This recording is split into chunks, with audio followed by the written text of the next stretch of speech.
بسم الله الرحمن الرحيم. الحمد لله رب العالمين الرحمن الرحيم مالك يوم الدين. إياك نعبد وإياك نستعين. اهدنا الصراط المستقيم صراط الذين أنعمت عليهم غير المغضوب عليهم ولا الضالين. ألف لام ميم. ذلك الكتاب لا ريب فيه هدى للمتقين الذين يؤمنون بالغيب ويقيمون الصلاة ومما رزقناهم ينفقون والذين يؤمنون بما أنزل إليك وما أنزل من قبلك وبالآخرة هم يوقنون أولئك على هدى من ربهم وأولئك هم المفلحون. إن الذين كفروا سواء عليهم أأنذرتهم أم لم تنذرهم لا يؤمنون. ختم الله على قلوبهم وعلى سمعهم وعلى أبصارهم غشاوة ولهم عذاب عظيم. ومن الناس من يقول آمنا بالله وباليوم الآخر وما هم بمؤمنين. يخادعون الله والذين آمنوا وما يخدعون إلا أنفسهم وما يشعرون. في قلوبهم مرض فزادهم الله مرضا ولهم عذاب أليم بما كانوا يكذبون. وإذا قيل لهم لا تفسدوا في الأرض قالوا إنما نحن مصلحون ألا إنهم هم المفسدون ولكن لا يشعرون. وإذا قيل لهم آمنوا كما آمن الناس قالوا أنؤمن كما آمن السفهاء ألا إنهم هم السفهاء ولكن لا يعلمون. وإذا لقوا الذين آمنوا قالوا آمنا وإذا خلوا إلى شياطينهم قالوا إنا معكم إنما نحن مستهزئون. الله يستهزئ بهم ويمدهم في طغيانهم يعمهون. أولئك الذين اشتروا الضلالة بالهدى فما ربحت تجارتهم وما كانوا مهتدين. مثلهم كمثل الذي استوقد نارا فلما أضاءت ما حوله ذهب الله بنورهم وتركهم في ظلمات لا يبصرون. صم بكم عمي فهم لا يرجعون. أو كصيب من السماء فيه ظلمات ورعد وبرق يجعلون أصابعهم في آذانهم من السماع كحذر الموت والله محيط بالكافرين. يكاد البرق يخطف أبصارهم كلما أضاء لهم مشوا فيه وإذا أظلم عليهم قاموا. ولو شاء الله لذهب بسمعهم وأبصارهم إن الله على كل شيء قدير. يا أيها الناس اعبدوا ربكم الذي خلقكم والذين من قبلكم لعلكم تتقون. الذي جعل لكم الأرض فراشا والسماء بناء وأنزل من السماء ماء فأخرج به من الثمرات رزقا لكم فلا تجعلوا لله أندادا وأنتم تعلمون. وإن كنتم في ريب مما نزلنا على عبدنا فأتوا بسورة من مثله وادعوا شهداءكم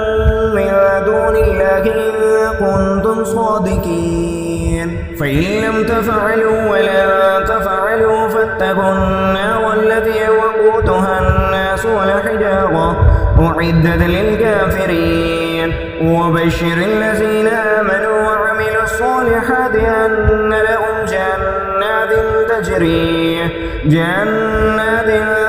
من تحتها الأنهار كلما رزقوا منها من ثمرة رزقا قالوا هذا الذي رزقنا من قبل وأتوا به متشابها ولهم فيها أزواج مطهرة وهم فيها خالدون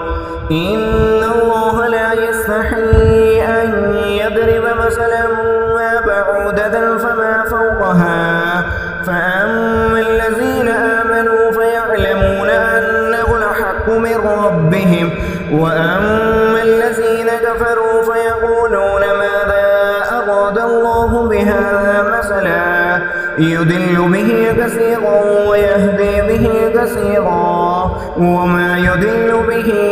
إلا الفاسقين الذين ينقضون عهد الله من بعد ميثاقه ويقطعون ما أمر الله به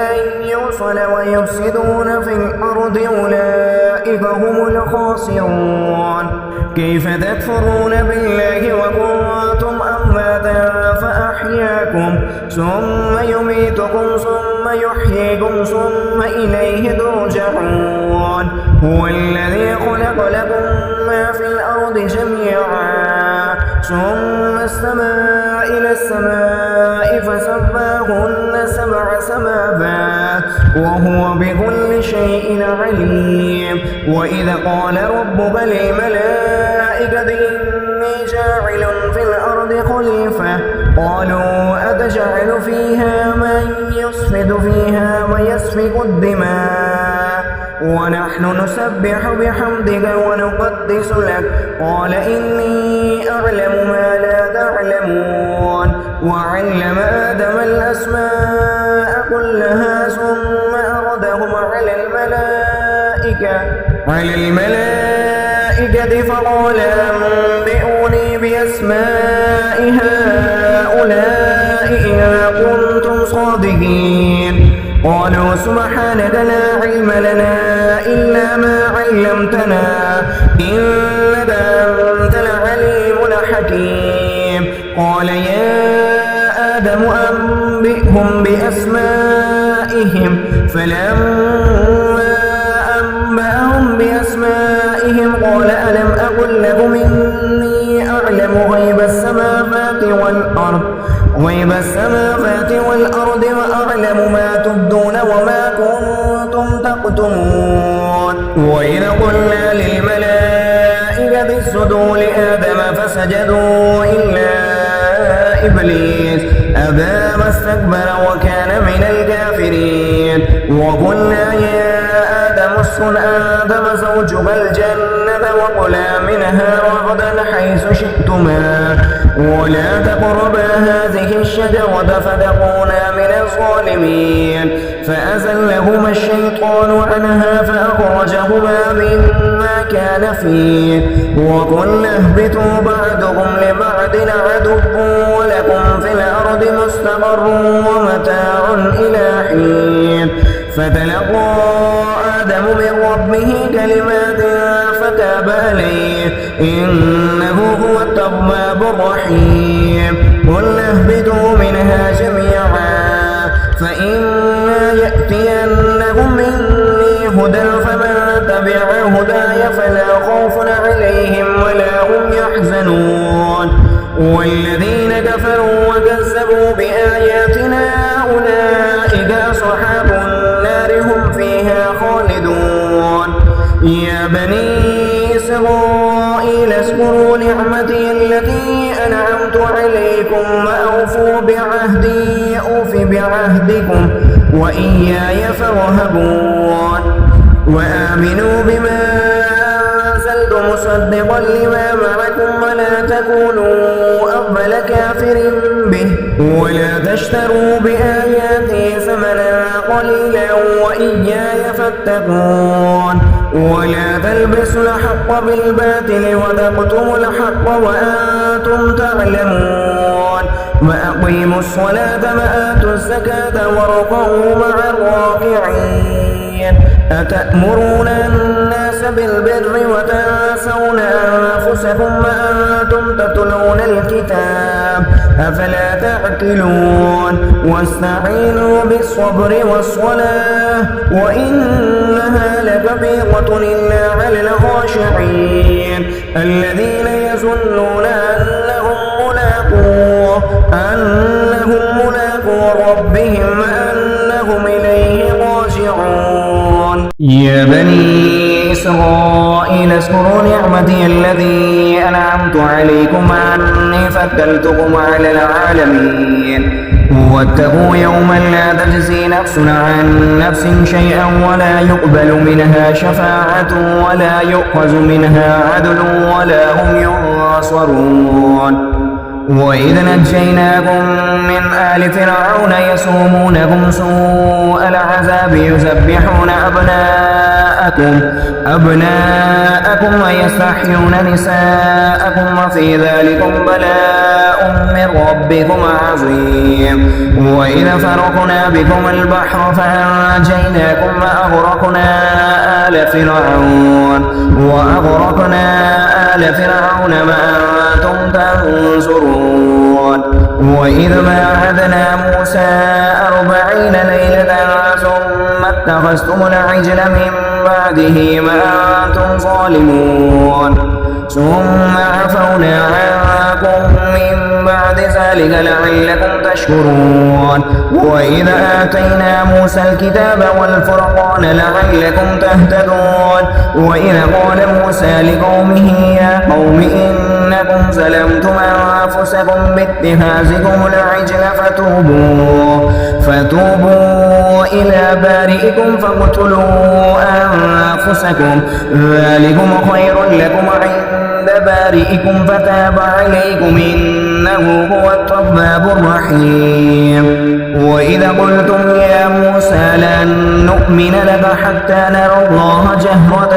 فأخذتكم الصاعقة وأنتم تنظرون ثم بعثناكم من بعد موتكم لعلكم تشكرون وظللنا عليكم الغمام وأنزلنا عليكم المن والسلوى كلوا من طيبات ما رزقناكم وما ظلمونا ولكن كانوا أنفسهم يظلمون وإذا قلنا ادخلوا هذه القرية فكلوا منها حيث شئتم رغدا وادخلوا الباب سجدا وقولوا حتة نغفر لكم خطاياكم وسنزيد المحسنين فبدل الذين ظلموا قولا غير الذي قيل لهم فأنزلنا على الذين ظلموا رجزا من السماء بما كانوا يفسقون وإذ استسقى موسى لقومه فقلنا اضرب بعصاك الحجر فانفجرت منه 12 عينا قد علم كل أناس مشربهم كلوا واشربوا من رزق الله ولا تعصوا في الأرض مفسدين وإذ قلتم يا موسى لن نصبر على طعام واحد فادع لنا ربك يخرج لنا مما تنبت الأرض من بقلها وقثائها وفومها وعدسها وبصلها قال أتستبدلون الذي هو أدنى بالذي هو خير اهبطوا مصرا فإن لكم ما سألتم وضربت عليهم الذلة والمسكنة وباءوا بغضب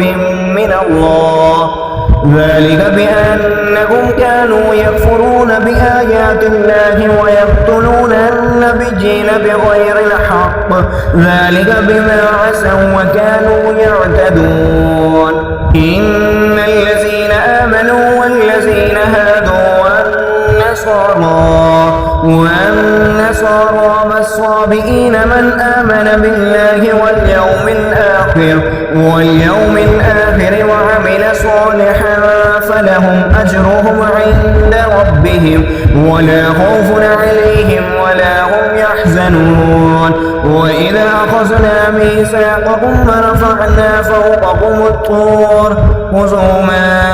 آتيناكم بقوة واذكروا ما فيه لعلكم تتقون ثم توليتم من بعد ذلك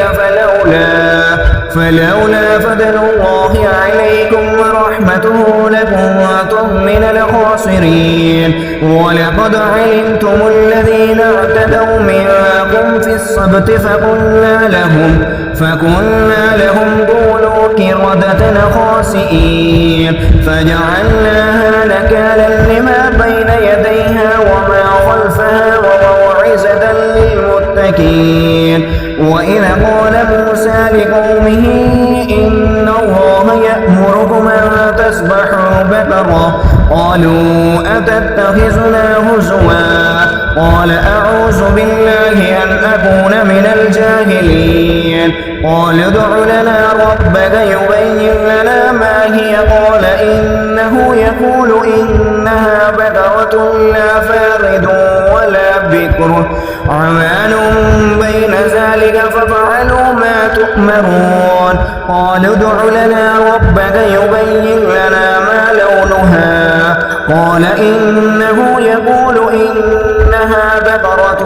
صفراء فاقع لونها تسر الناظرين. قال ادع لنا ربك يبين لنا ما هي إن البقرة شابه علينا وإنا إن شاء الله لمهتدون. قال إنه يقول إنها بقرة لا ذلول تثير الأرض ولا تسقي الحرث مسلمة لا شية فيها. قالوا الآن جئت بالحق فذبحوها وما كادوا يفعلون. وإذا قتلتم نفسا فادارأتم فيها والله مخرج ما كنتم تكتمون فقل اضربوه ببعضها كذلك يحيي الله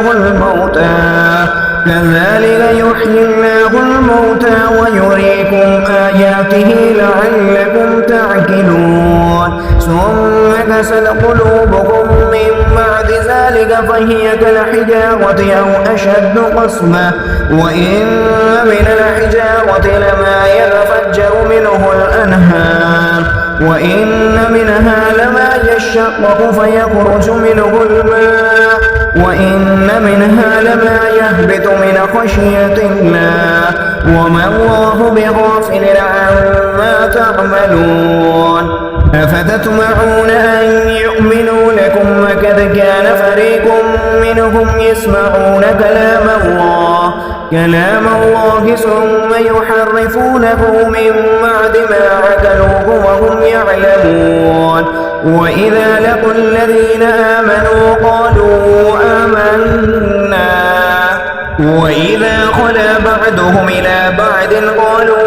أتحدثونهم بما فتح الله عليكم ليحاجوكم به عند ربكم أفلا تعقلون. أولا يعلمون أن الله يعلم ما يسرون وما يعلنون. ومنهم أميون لا يعلمون الكتاب إلا أماني وإنهم إلا يظنون. فويل للذين يكتبون الكتاب بأيديهم ثم يقولون هذا من عند الله ليشتروا به ثمنا قليلا فويل لهم مما كذبت أيديهم وويل لهم مما يكسبون. وقالوا لا تمسنا النار إلا أياما معدودة قل أتخذتم عند الله عهدا فلن يخلف الله عهده أم تقولون على الله ما لا تعلمون. بلى من كسب سيئة وأحاطت به خطيئته فأولئك أصحاب النار هم فيها خالدون. والذين آمنوا وعملوا الصالحات أولئك أولئك أصحاب الجنة هم فيها خالدون. وإذا أخذنا ميثاق بني إسرائيل لا تعبدون إلا الله وبالوالدين إحسانا وذي القربى واليتامى والمساكين وقولوا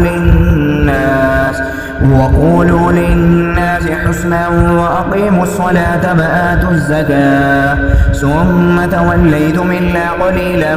منكم وأنتم معرضون. وإذا أخذنا ميثاقكم لا تسفكون دماءكم ولا تخرجون أنفسكم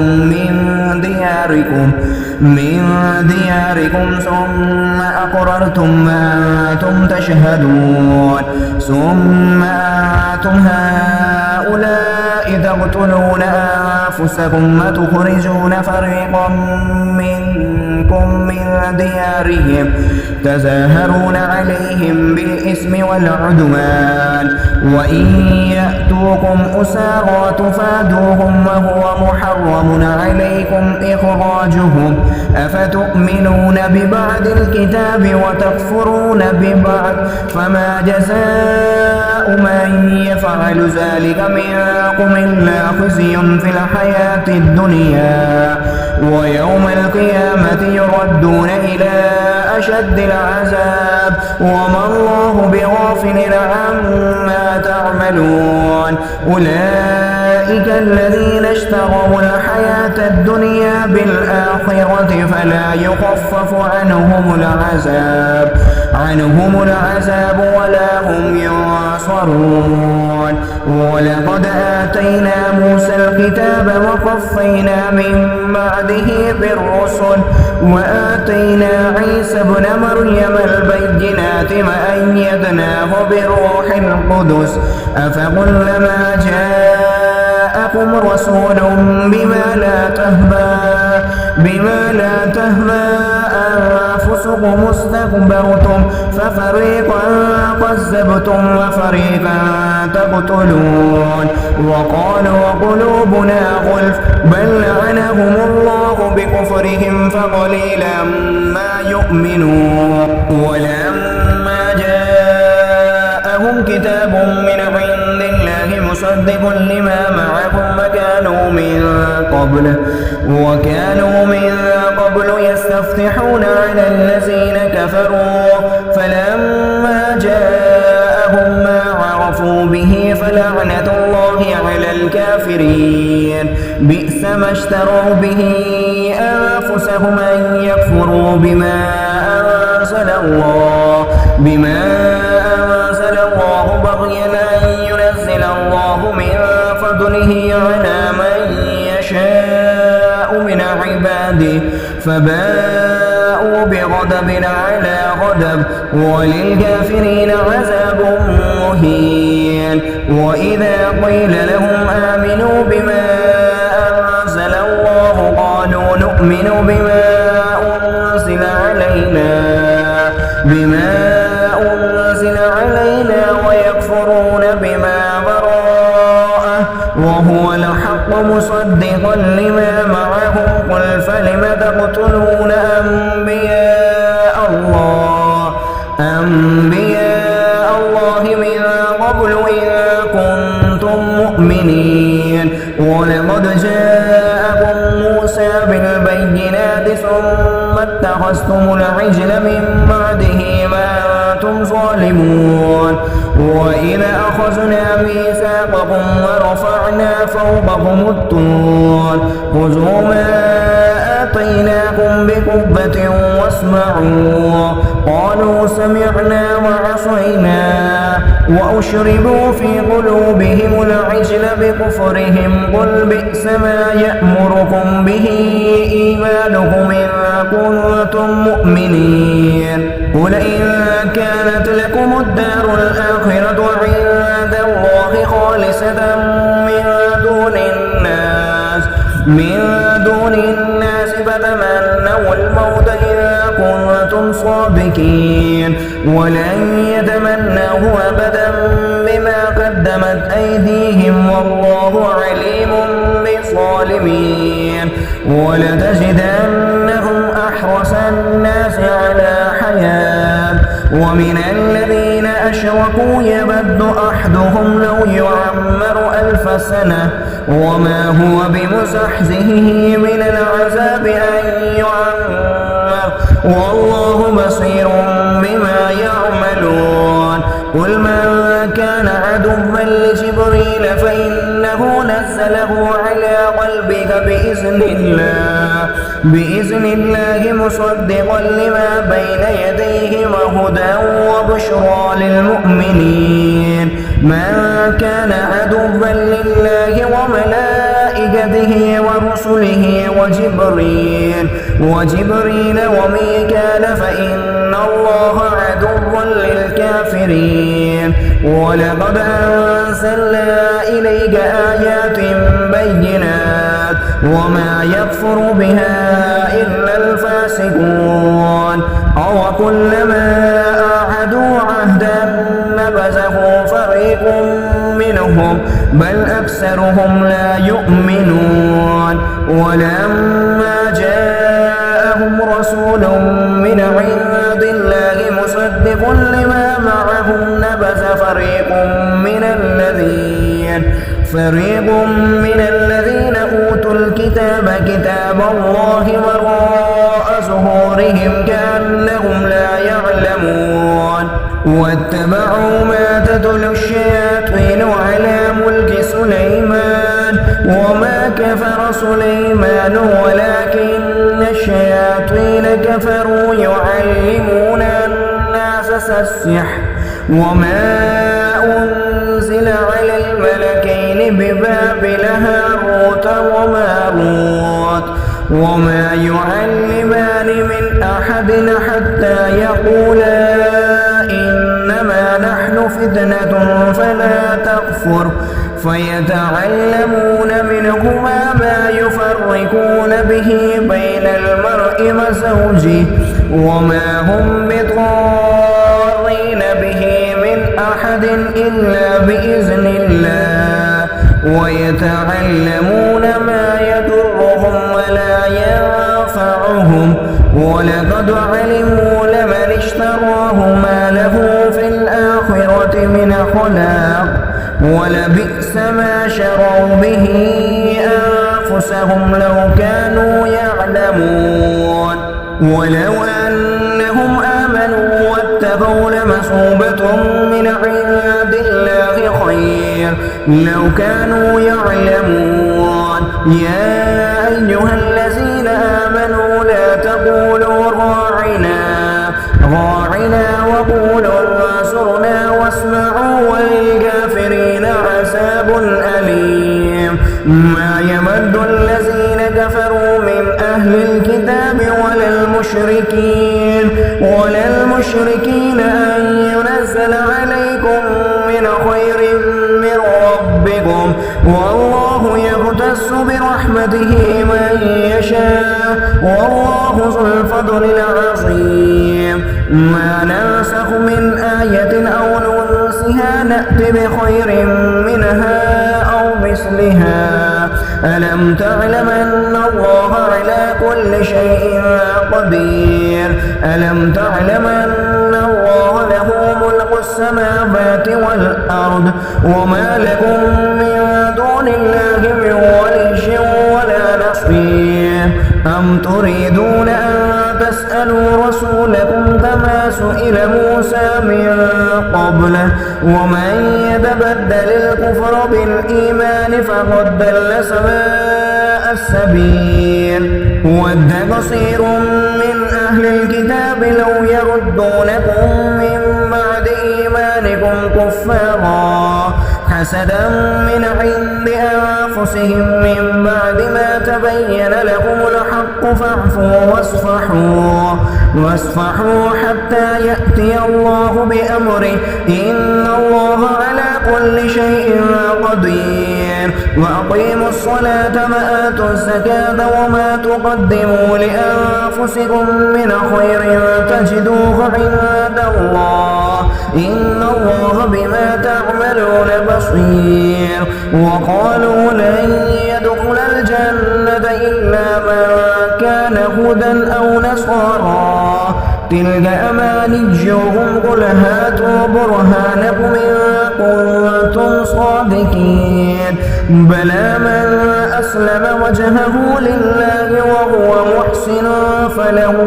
أجره عند ربه ولا خوف عليهم ولا هم يحزنون وقالت اليهود ليست النصارى على شيء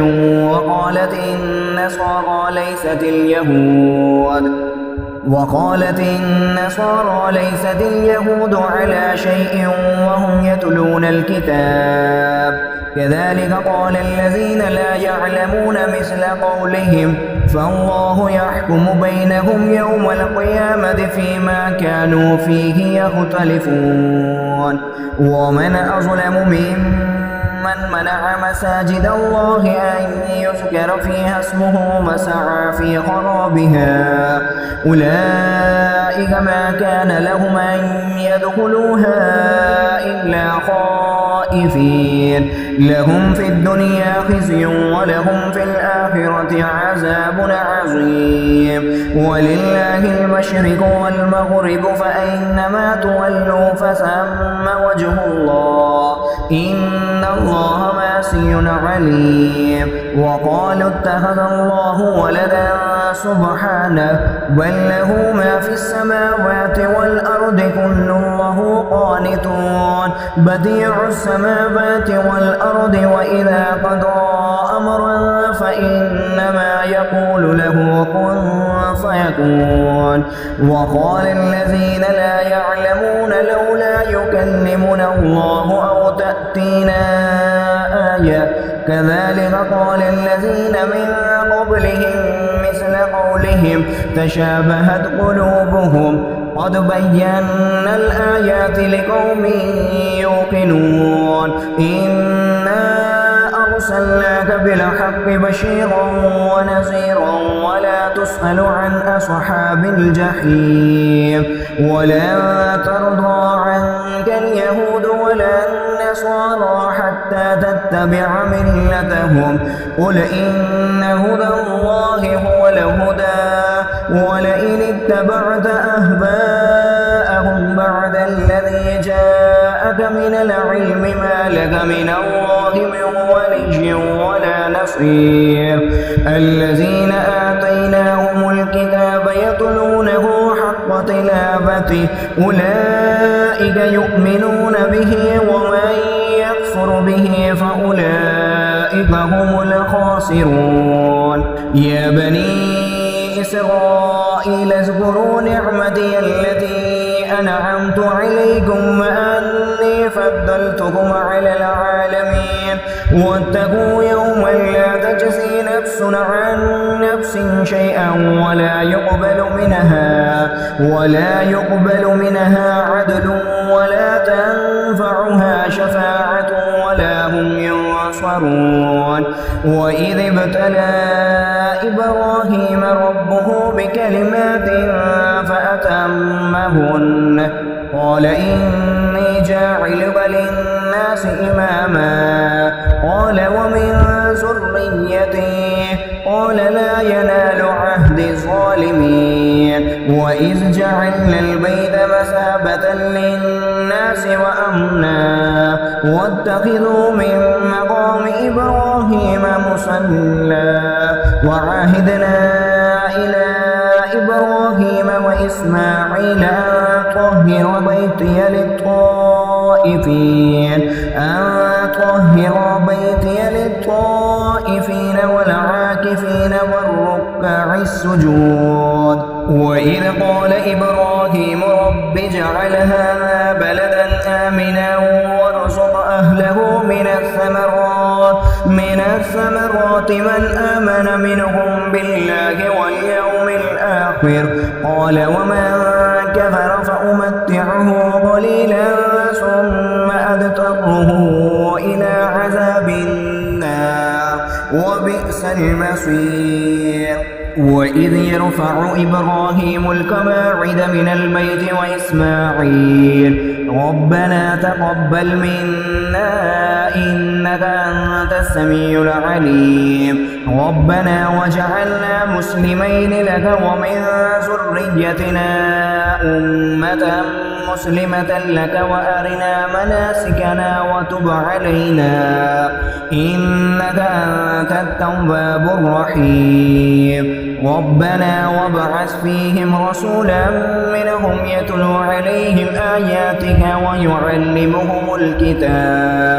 ويعلمهم الكتاب والحكمة ويزكيهم إنك أنت العزيز الحكيم ومن يرغب عن ملة إبراهيم إلا من سفه نفسه ولقد استفيناه في الدنيا وإنه في الآخرة لمن الصالحين إذا قال له ربه أسلم قال أسلمت لرب العالمين ووصى بها إبراهيم ببنيه ويعقوب يا بني إن الله اصطفى لكم الدين فلا تموتن إلا وأنتم مسلمون أم كنتم شهداء إذ حضر يعقوب الموت إذ قال لبنيه ما تعبدون من بعدي قالوا نعبد إلهك وإله آبائك إبراهيم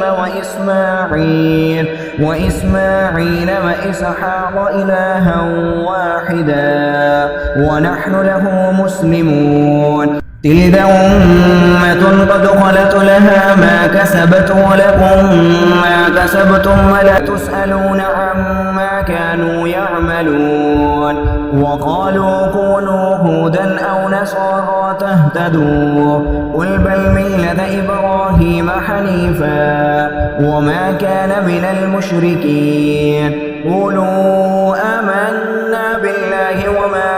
أنزل إلينا وما أنزل إلى إبراهيم وإسماعيل وإسحاق ويعقوب والأسباط وما أوتي موسى وعيسى وما أوتي النبيون من ربهم لا نفرق بين أحد منهم ونحن له مسلمون فإن آمنوا بمثل ما آمنتم به فقد اهتدوا وإن تولوا فإنما هم في شقاق فسيكفيكهم الله وهو السميع العليم صبغة الله ومن أحسن من الله صبغة ونحن له عابدون قل أتحاجوننا في الله وهو ربنا وربكم ولنا أعمالنا ولكم أعمالكم ونحن له مخلصون أم تقولون إن إبراهيم وإسماعيل وإسحاق ويعقوب والأسباط كانوا هودا أو نصارى قل أأنتم أعلم أم الله ومن أظلم ممن كتم شهادة عنده من الله وما الله بغافل عما تعملون تلك أمة قد خلت لها ما كسبت ولكم ما كسبتم ولا تسألون عما كانوا يعملون سيقول السفهاء من الناس ما ولاهم عن قبلتهم التي كانوا عليها قل لله المشرق والمغرب يهدي من يشاء إلى صراط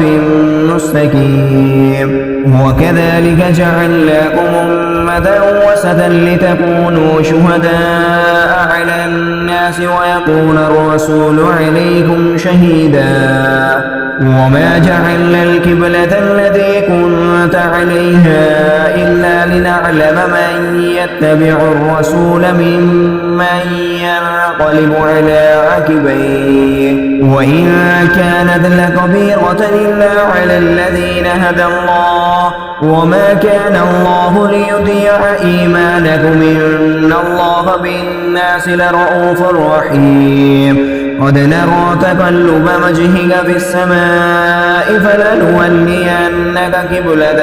ترضاها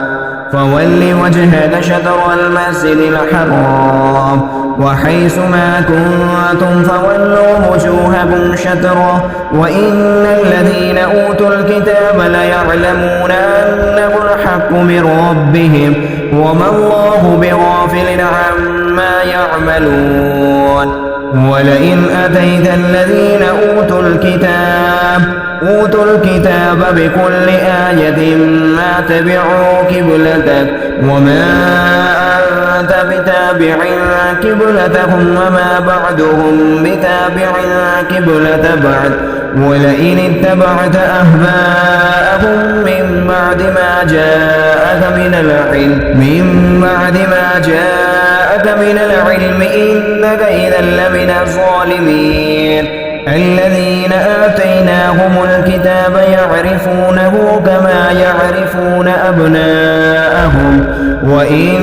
فريقا منهم ليكتمون الحق وهم يعلمون الحق من ربك فلا تكونن من الممترين ولكل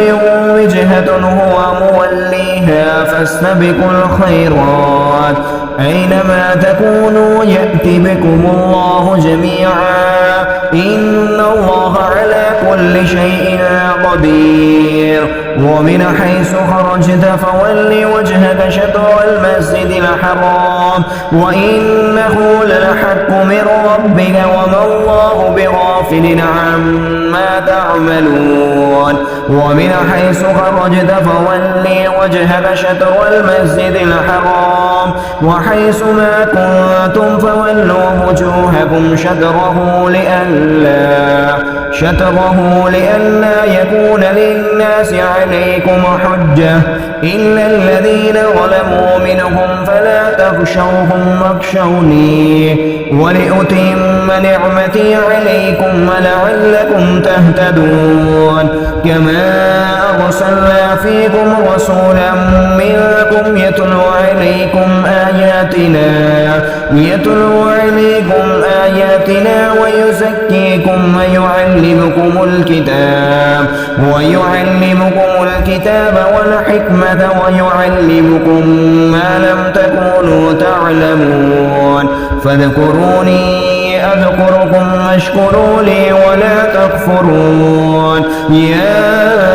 أيها الذين آمنوا استعينوا بالصبر والصلاة إن الله مع الصابرين ولا تقولوا لمن يقتل في سبيل الله أموات بل أحياء ولكن لا تشعرون ولنبلونكم بشيء من الخوف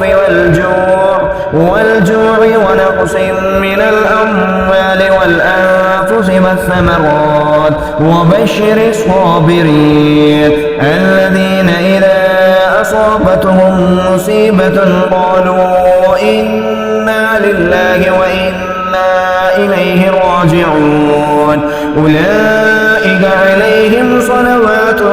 من ربهم ورحمة وأولئك هم المهتدون إن الصفا والمروة من شعائر الله فمن حج البيت أم اعتمر فلا جناح عليه أن يطوف بهما ومن تطوع خيرا فإن الله شاكر عليم إن الذين يكتمون ما أنزلنا من البينات والهدى من بعد ما بيناه للناس في الكتاب أولئك يلعنهم الله ويلعنهم اللاعنون إلا الذين تابوا وأصلحوا وبينوا فأولئك أتوب عليهم وأنا التواب الرحيم إن الذين كفروا وماتوا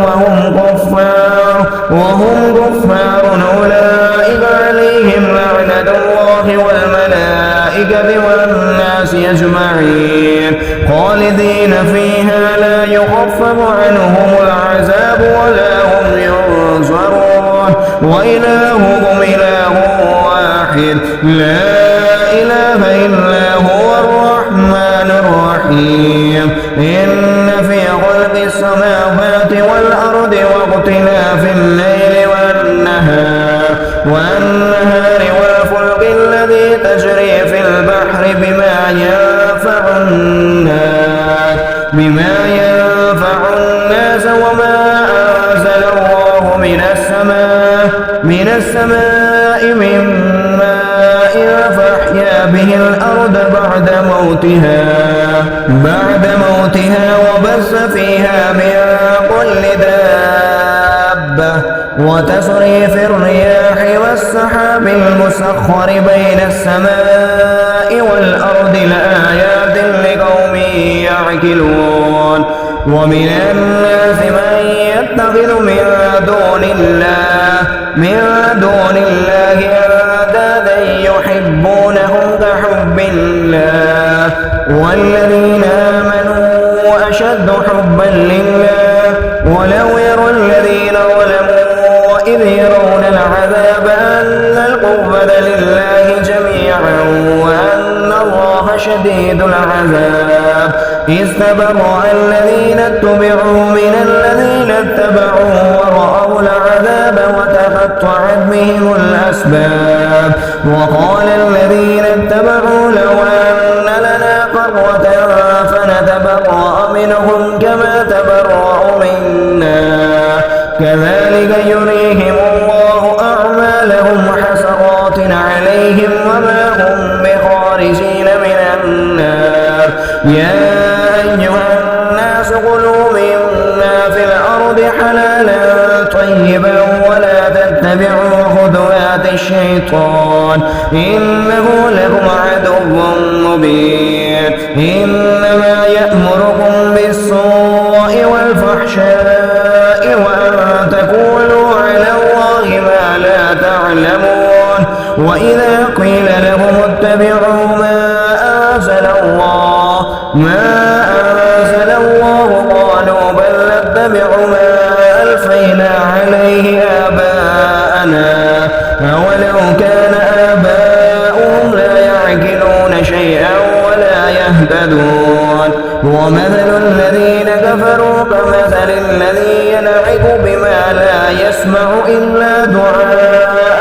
ونداء صم بكم عمي فهم لا يعقلون يا أيها الذين آمنوا كلوا من طيبات ما رزقناكم واشكروا لله إن كنتم إياه تعبدون إنما حرم عليكم الميتة والدم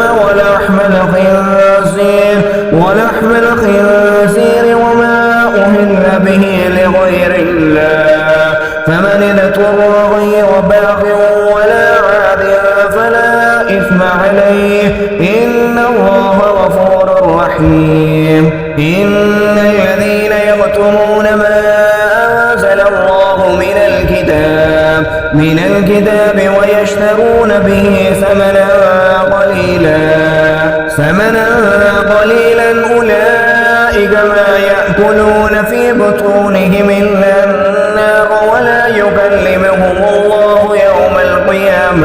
يوم القيامة ولا يزكيهم ولهم عذاب أليم أولئك الذين اشتروا الضلالة بالهدى والعذاب بالمغفرة فما أصبرهم على النار ذلك بأن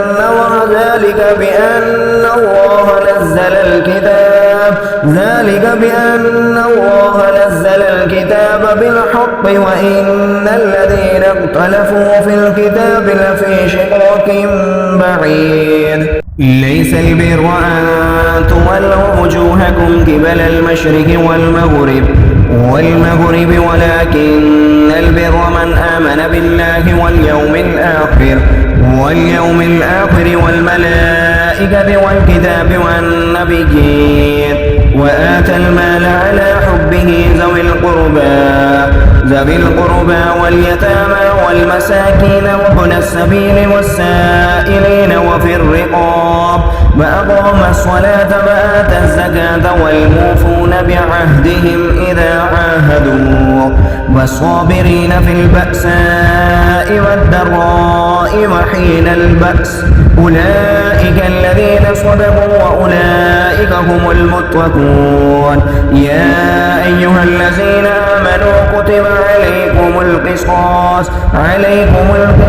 في القتلى الحر بالحر والعبد بالعبد والأنثى بالأنثى فمن عفي له من أخيه شيء فاتباع بالمعروف وأداء إليه بإحسان ذلك تخفيف من ربكم ورحمة فمن اعتدى بعد ذلك فله عذاب أليم. ولكم في القصاص حياة يا أولي الألباب لعلكم تتقون. كتب عليكم إذا حضر أحدكم الموت إن ترك خيرا المسية للوالدين والأقربين بالمعروف حقا على المتقين. فمن بدله بعدما سمعه فإنما إثمه على الذين يبدلونه إن الله سميع عليم. فمن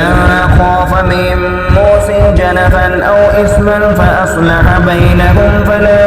إثم عليه إن الله غفور رحيم. يا أيها الذين آمنوا كتب عليكم الصيام كما كتب على الذين من قبلكم لعلكم تتقون. أياما معدودات فمن كان منكم مريضا أو على سفر فعدة من أيام أخر وعلى الذين يطيقونه فدية طعام مسكين فمن تطوع خيرا فهو خير الله وأن تصوموا خير لكم إن كنتم تعلمون. شهر رمضان الذي أنزل فيه القرآن هدى للناس وبينات من الهدى والفرقان فمن شهد منكم الشهر فليصم ومن كان مريضا أو على سفر فعدة من أيام أخر يريد الله بكم اليسر ولا يريد بكم العسر ولتكملوا العدة ولتكبروا الله على ما هداكم ولعلكم تشكرون. وإذا سألك عبادي عني فإني قريب أجيب دعوة الداع إذا دعاني فليستجيبوا لي وليؤمنوا بي لعلهم يرشدون. وحل لكم ليلة الصيام الرفث إلى نسائكم هن لباس لكم وأنتم لباس لهن علم الله أنكم كنتم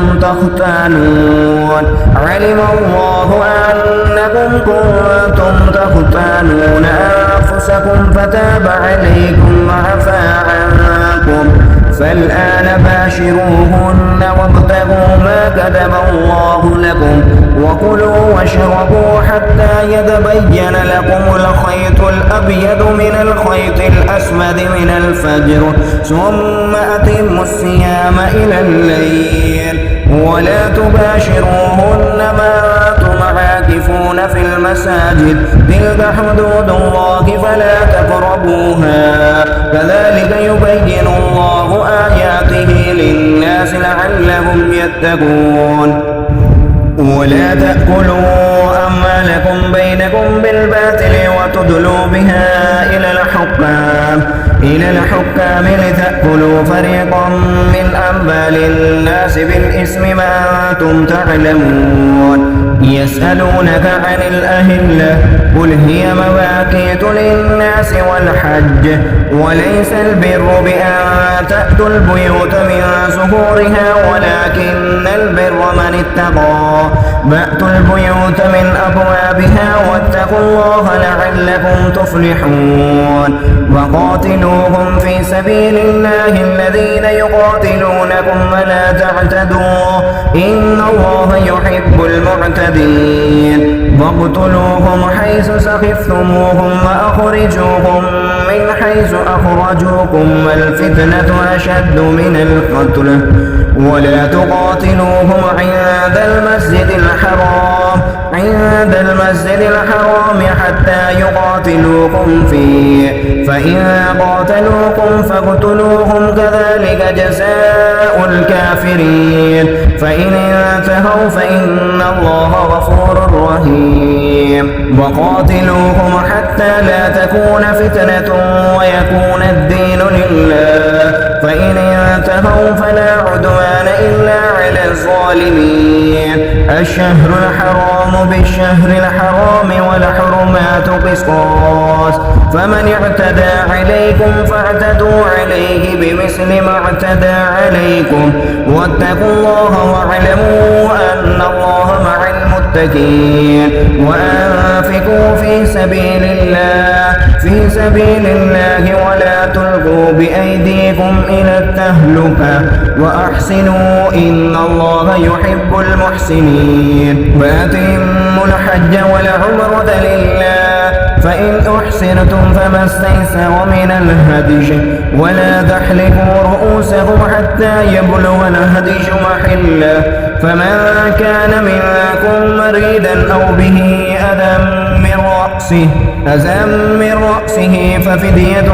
من صيام أو صدقة أو نسك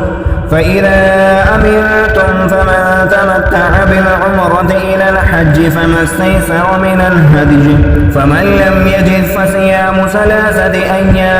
ثلاثة أيام في الحج وسبعة إذا رجعتم تلك 10 كاملة ذلك لمن لم يكن أهله حاضر المسجد الحرام واتقوا الله واعلموا أن الله شديد العقاب الحج أشهر معلومات فمن فرض فيهن الحج فلا رفث ولا فسوق ولا جدال في الحج وما تفعلوا من خير يعلمه الله وتزودوا فإن خير الزاد التقوى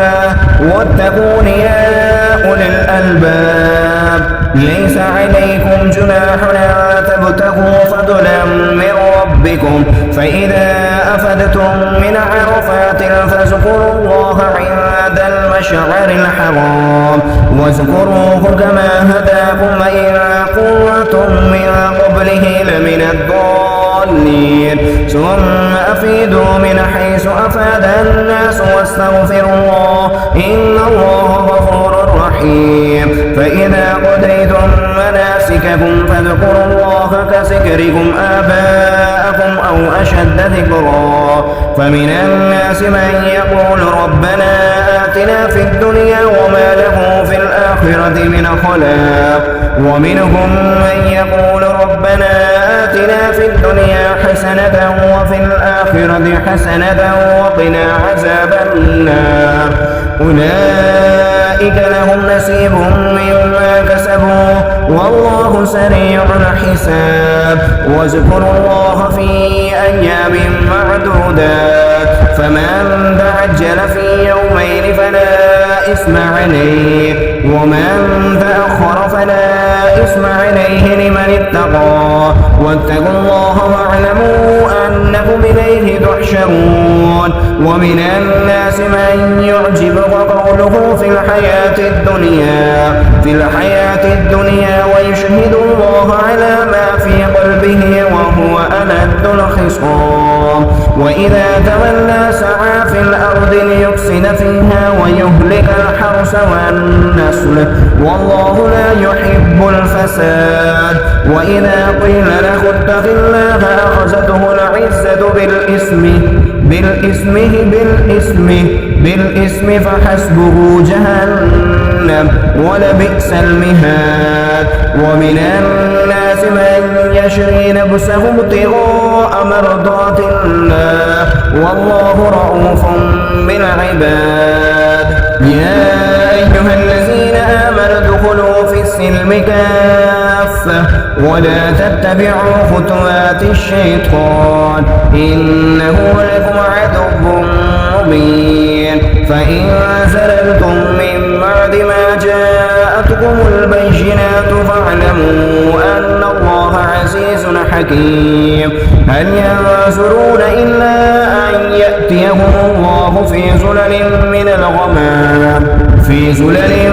الغمام والملائكة وقضي الأمر وإلى الله ترجع الأمور. سل بني إسرائيل كم آتيناهم من آية بينة ومن يبدل نعمة الله من بعد ما جاءته فإن الله شديد العقاب. زين للذين كفروا الحياة الدنيا ويسخرون من الذين آمنوا والذين اتقوا فوقهم يوم القيامة والله يرزق من يشاء بغير حساب. كان الناس أمة واحدة فبعث الله النبيين مبشرين ومنذرين وأنزل معهم الكتاب بالحق ليحكم بين الناس فيما اختلفوا فيه وما اختلف فيه إلا الذين أوتوه من بعد ما جاءتهم البينات بغيا بينهم فهدى الله الذين آمنوا لما اختلفوا فيه من الحق بإذنه والله يهدي من يشاء إلى صراط مستقيم. أم حسبتم أن تدخلوا الجنة ولما يأتكم مثل الذين خلوا من قبلكم مستهم البأساء والضراء وزلزلوا حتى يقول الرسول والذين آمنوا معه متى نصر الله ألا إن نصر الله قريب. يسألونك ماذا ينفقون قل ما أنفقتم من خير فللوالدين والأقربين واليتامى والمساكين وابن السبيل وما تفعلوا من خير فإن الله به عليم. كتب عليكم القتال وهو كره لكم وعسى أن تكرهوا شيئا وهو خير لكم وعسى أن تحبوا شيئا وهو شر لكم والله يعلم وأنتم لا تعلمون. يسألونك عن الشهر الحرام قتال فيه قل قتال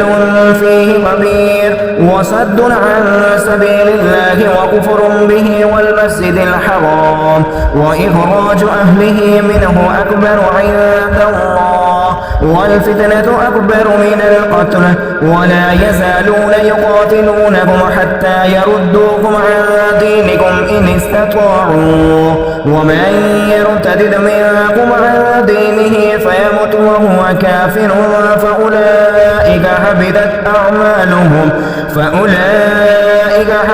أعمالهم في الدنيا والآخرة وأولئك أصحاب النار هم فيها خالدون. إن الذين آمنوا والذين هاجروا وجاهدوا في سبيل الله أولئك يرجون رحمة الله والله غفور رحيم. يسألونك عن الخمر والميسر قل فيهما اسم كبير خير اسم كبير ومنافع للناس واسمهما أكبر من نفعهما ويسألونك ماذا ينفقون قل العفو كذلك يبين الله لكم الآيات لعلكم تتفكرون في الدنيا والآخرة ويسألونك عن اليتامى قل إصلاح لهم خير وإن تخالطوهم فإخوانكم والله يعلم المفسد من المصلح ولو شاء الله لأعنتكم إن الله عزيز حكيم ولا تنكحوا المشركات حتى يؤمن ولأمة مؤمنة خير من مشركة ولو أعجبتكم ولا تنكحوا المشركين حتى يؤمنوا ولعبد مؤمن خير من مشرك ولو أعجبكم أولئك يدعون إلى النار والله يدعو إلى الجنة والمغفرة بإذنه ويبين آياته للناس لعلهم يتذكرون ويسألونك عن المحيض قل هو أذى فاعتزلوا النساء في المحيض ولا تقربوهن حتى يطهرن فإذا تطهرن فأتوهن من حيث أمركم الله إن الله يحب التوابين ويحب المتطهرين نساؤكم حرث لكم فأتوا حرثكم أنى شئتم وقدموا لأنفسكم واتقوا الله واعلموا أنكم ملاقوه وبشر المؤمنين ولا تجعلوا الله عرضة لأيمانكم أن تبروا وتتقوا وتصلحوا بين الناس والله سميع عليم لا يؤاخذكم الله باللغو في أيمانكم ولكن يؤاخذكم بما كسبت قلوبكم والله غفور حليم للذين يؤلون من نسائهم تربص 4 أشهر فإن فاءوا فإن الله غفور رحيم وإن عزموا الطلاق فإن الله سميع عليم والمطلقات يتربصن بأنفسهن 3 قروء ولا يحل لهن أن يكتمن ما خلق الله في أرحامهن إذا كن يؤمن بالله واليوم الآخر وبعولتهن أحق بردهن في ذلك إن أرادوا إصلاحا ولهن مثل الذي عليهن بالمعروف وللرجال عليهن درجة والله عزيز حكيم الطلاق 2 فإمساك بمعروف أو تسريح بإحسان ولا يحل لكم أن تأخذوا مما آتيتموهن شيئا إلا أن يخافا ألا يقيما حدود الله فإن خفتم ألا يقيما حدود الله فلا جناح عليهما فيما افتدت به تلك حدود الله فلا تعتدوها ومن يتعد حدود الله فأولئك هم الظالمون فإن طلقها فلا تحل له من بعد حتى تنكح زوجا غيره فإن طلقها فلا جناح عليهما أن يتراجعا إن ظنا أن يقيما حدود الله وتلك حدود الله يبينها لقوم يعلمون وإذا طلقتم النساء فبلغن أجلهن فأمسكوهن بمعروف أو سرحوهن بمعروف ولا تمسكوهن ضرارا لتعتدوا ومن يفعل ذلك فقد ظلم نفسه ولا تتخذوا آيات الله هزوا واذكروا نعمة الله عليكم وما أنزل عليكم من الكتاب والحكمة يعظكم به واتقوا الله واعلموا أن الله بكل شيء عليم. وإذا طلقتم النساء فبلغن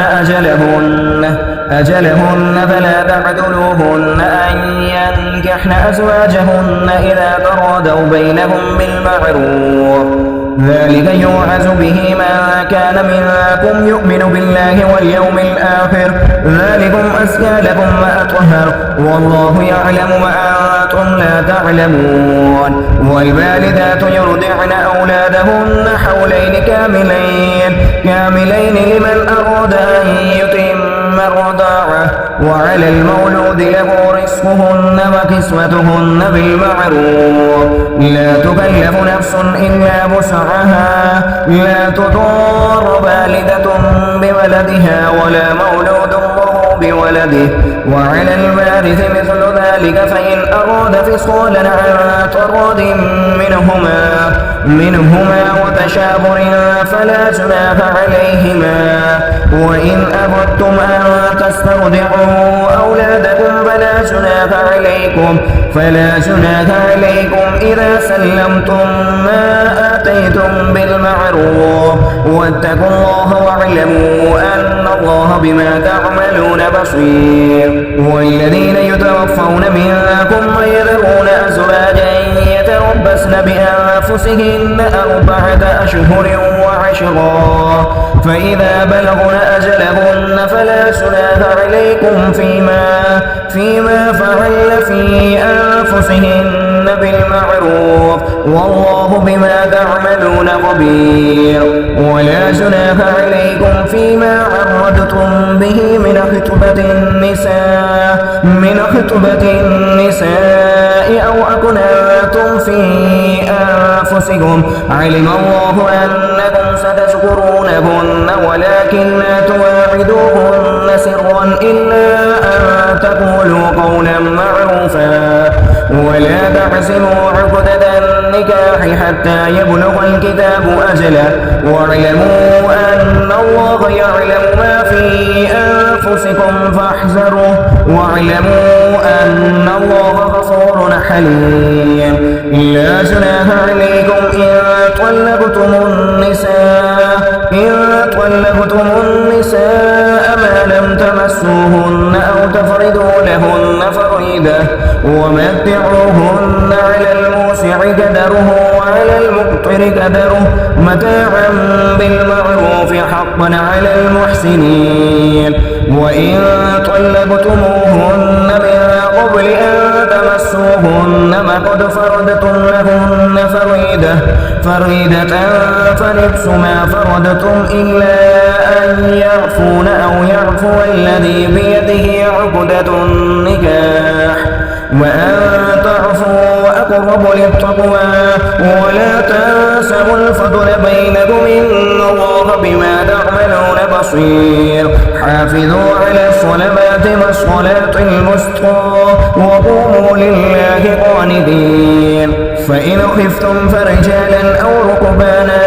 فإذا أمنتم فاذكروا الله كما علمكم ما لم تكونوا تعلمون. والذين يتوفون منكم ويذرون أزواجا وصية لأزواجهم متاعا إلى الحول غير إخراج فإن خرجن فلا جناح عليكم فيما فعل في أنفسهن من معروف والله عزيز حكيم. وللمطلقات متاع بالمعروف حقا على المتقين كذلك يبين الله لكم آياته لعلكم تعقلون. ألم تر إلى الذين خرجوا من ديارهم وهم ألوف حذر الموت فقال لهم الله موتوا ثم أحياهم إن الله لذو فضل على الناس ولكن أكثر الناس لا يشكرون. وقاتلوا في سبيل الله واعلموا أن الله سميع عليم. من ذا الذي يقرض الله الله قرضا حسنا فيضاعفه له أضعافا كثيرة والله يقبض ويبسط وإليه ترجعون. ألم تر إلى الملأ من بني إسرائيل من بعد موسى إذ قالوا لنبي له ابعث لنا ملكا نقاتل في سبيل الله قال هل عسيتم إن كتب عليكم القتال ألا تقاتلوا قالوا وما لنا ألا نقاتل في سبيل الله وقد أخرجنا من ديارنا وأبنائنا فلما كتب عليهم القتال تولوا إلا قليلا منهم والله عليم بالظالمين. وقال لهم نبيهم إن الله قد بعث لكم طالوت ملكا قالوا أنى يكون له الملك علينا ونحن أحق بالملك منه ولم يؤت سعة من المال قال إن الله اصطفاه عليكم وزاده بسطة في العلم والجسم والله يؤتي ملكه من يشاء والله واسع عليم. وقال لهم نبيهم إن آية ملكه أن يأتيكم التابوت فيه سكينة من ربكم وبقية مما ترك آل موسى وآل هارون تحمل الملائكة إن في ذلك لآية لكم إن كنتم مؤمنين. فلما فصل طالوت بالجنود قال إن الله مبتليكم بنهر فمن شرب منه فليس مني ومن لم يطعمه فإنه مني إلا من اغترف غرفة بيده فشربوا منه إلا قليلا منهم فلما جاوزه هو والذين آمنوا معه قالوا لا طاقة لنا اليوم بجالوت وجنوده قال الذين يظنون أنهم ملاقو الله كم من فئة قليلة غلبت فئة كثيرة بإذن الله والله مع الصابرين. ولما برزوا لجالوت وجنوده قالوا ربنا أفرغ علينا صبرا وثبت أقدامنا وانصرنا على القوم الكافرين فهزموهم بإذن الله. وقتل داود جالوت فآتاه الله الملك والحكمة وعلمه مما يشاء ولولا دفع الله الناس بعدهم ببعد لفسدت الأرض ولكن الله ذو فضل على العالمين. تلك آيات الله نتلوها عليك بالحق وإنك لمن المرسلين. تلك الرسل فضلنا بعدهم على بعد منهم من كلم الله ورفع بعدهم درجات وآتينا عيسى ابن مريم البينات وأيدناه بالروح القدس ولو شاء الله ما اقتتل الذين من بعدهم من بعد ما جاءتهم البينات ولكن اختلفوا فمنهم من آمن ومنهم من كفر ولو شاء الله ما اقتتلوا ولكن الله يفعل ما يريد. يا أيها الذين آمنوا أنفقوا مما رزقناكم من قبل أن يأتي يوم لا بيع فيه ولا خلة ولا شفاعة والكافرون هم الظالمون. الله لا إله إلا هو الحي القيوم لا تأخذه سنة ولا نوم له ما في السماوات وما في الأرض من ذا الذي يشفع عنده إلا بإذنه يعلم ما بين أيديهم وما خلفهم ولا يحيطون بشيء من علمه إلا بما شاء وسع كرسيه السماوات والأرض ولا يؤوده حفظهما وهو العلي العظيم. لا إكراه في الدين قد تبين الرشد من الغي فمن يكفر بالطاغوت ويؤمن بالله فقد استمسك بالعروة الوثقى لا انفصام لها والله سميع عليم. الله ولي الذين آمنوا يخرجهم من الظلمات إلى النور والذين كفروا أولياؤهم الطاغوت يخرجونهم من النور إلى الظلمات أولئك أصحاب النار هم فيها خالدون. ألم تر إلى الذي حاج إبراهيم في ربه أن آتاه الله الملك إذ قال إبراهيم ربي الذي يحيي ويميت قال أنا أحيي وأميت قال إبراهيم فإن الله يأتي بالشمس من المشرق فأت بها من المغرب فبهت الذي كفر والله لا يهدي القوم الظالمين. أو كالذي مر على قرية وهي خاوية على عروشها قال أنى يحيي هذه الله بعد موتها فأماته الله 100 عام ثم بعثه قال كم لبثت قال لبثت يوما أو بعد يوم قال بل لبثت 100 عام فانظر إلى طعامك وشرابك لم يتسنه وانظر إلى حمارك ولنجعلك آية للناس وانظر إلى العظام كيف ننشزها ثم نقصها لحما فلما تبين له قال أعلم أن الله على كل شيء قدير. وإذ قال إبراهيم رب أرني كيف تحيي الموتى قال أفلم تؤمن قال بلى ولكن ليطمئن قلبي قال فخذ 4 من الطير فصرهن إليك ثم اجعل على كل جبل منهن جزعا ثم ادعهن يأتينك سعيا واعلم أن الله عزيز حكيم. مثل الذين ينفقون أموالهم في سبيل الله كمثل حبة أنبتت 7 سنابل في كل سنبلة 100 حبة والله يضاعف لمن يشاء والله واسع عليم. الذين ينفقون أموالهم في سبيل الله ثم لا يتبعون ما أنفقوا منا ولا أذن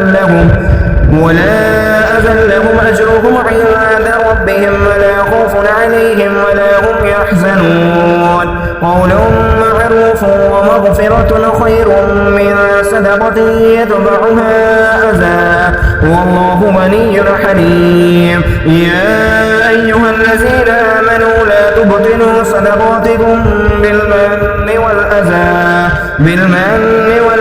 كالذي ينفق ماله رئاء الناس ولا يؤمن بالله واليوم الآخر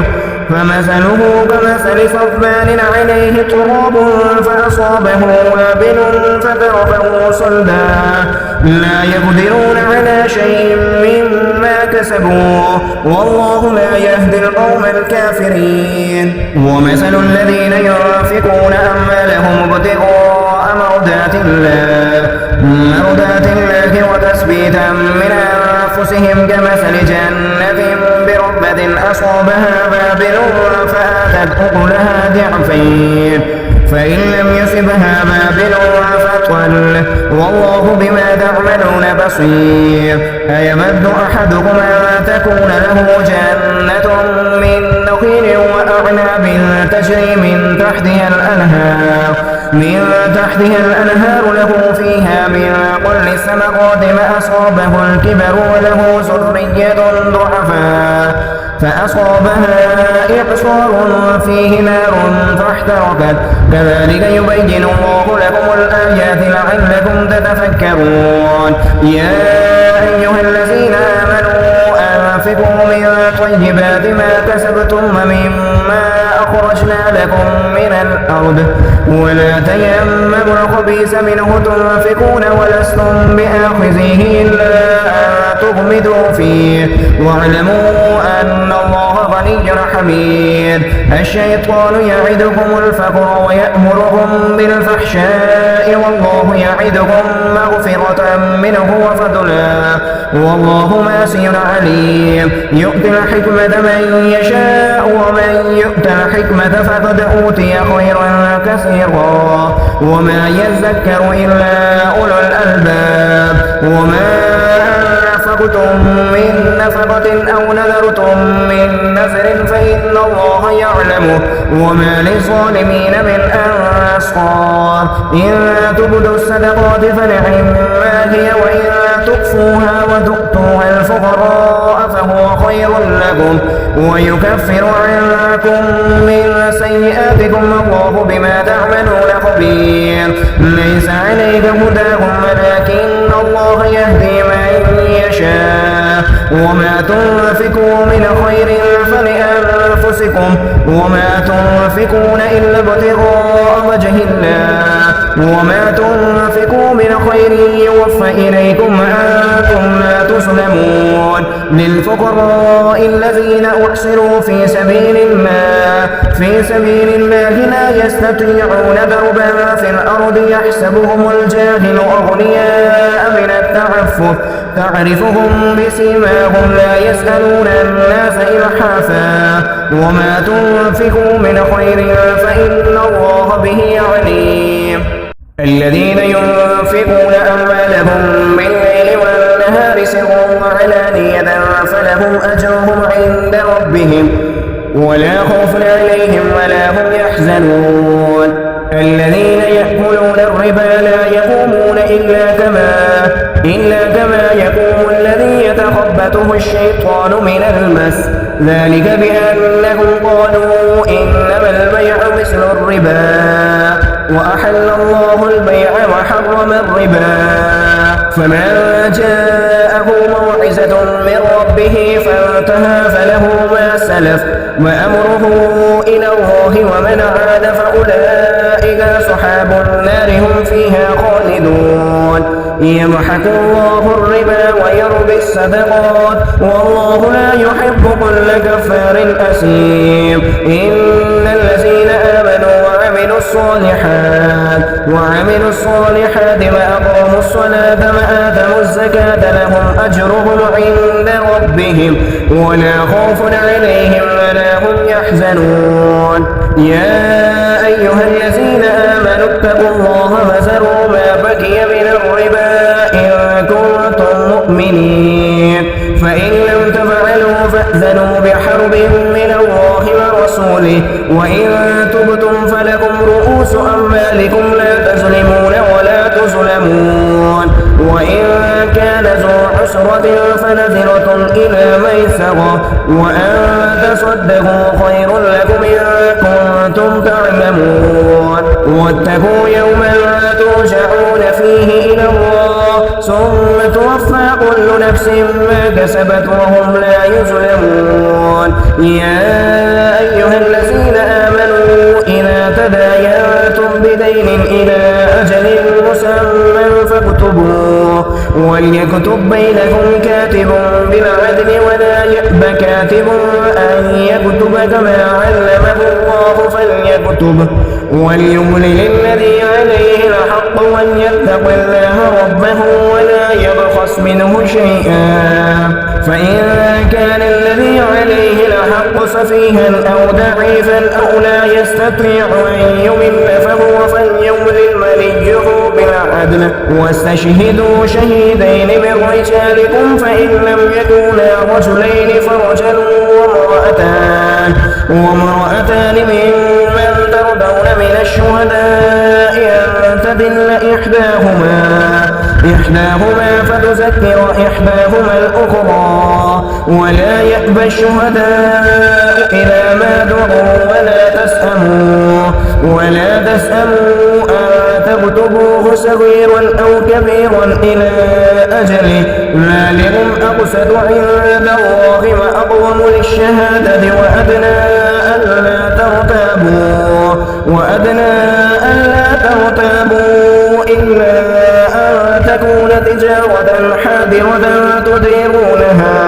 تديرونها بينكم فليس عليكم جناح ألا تكتبوها وأشهدوا إذا تبايعتم ولا يضار كاتب ولا شهيد وإن تفعلوا فإنه فسوق بكم واتقوا الله ويعلمكم الله والله بكل شيء عليم. وإن كنتم على سفر ولم تجدوا كاتبا فرهان مقبوضة، فإن أمن بعضكم بعدا فليؤدي الذي اؤتمن أماناته وليتق الله ربه ولا تكتموا الشهادة ومن يكتمها فإنه آثم قلبه والله بما تعملون عليم. لله ما في السماوات وما في الأرض، وإن تبدوا ما في أنفسكم أو تخفوه يحاسبكم به الله فيغفر لمن يشاء ويعذب من يشاء والله على كل شيء قدير. آمن الرسول بما أنزل إليه من ربه والمؤمنون كل آمن بالله وملائكته وكتبه ورسله لا نفرق بين أحد من رسله وقالوا سمعنا وأطعنا غفرانك ربنا وإليك المصير. لا يكلف الله نفسا إلا وسعها لها ما كسبت وعليها ما اكتسبت ربنا لا تؤاخذنا إن نسينا أو أخطأنا ربنا ولا تحمل علينا إسرا كما حملته على الذين من قبلنا ربنا ولا تحملنا ما لا طاقة لنا به واعف عنا واغفر لنا وارحمنا أنت مولانا فانصرنا على القوم الكافرين.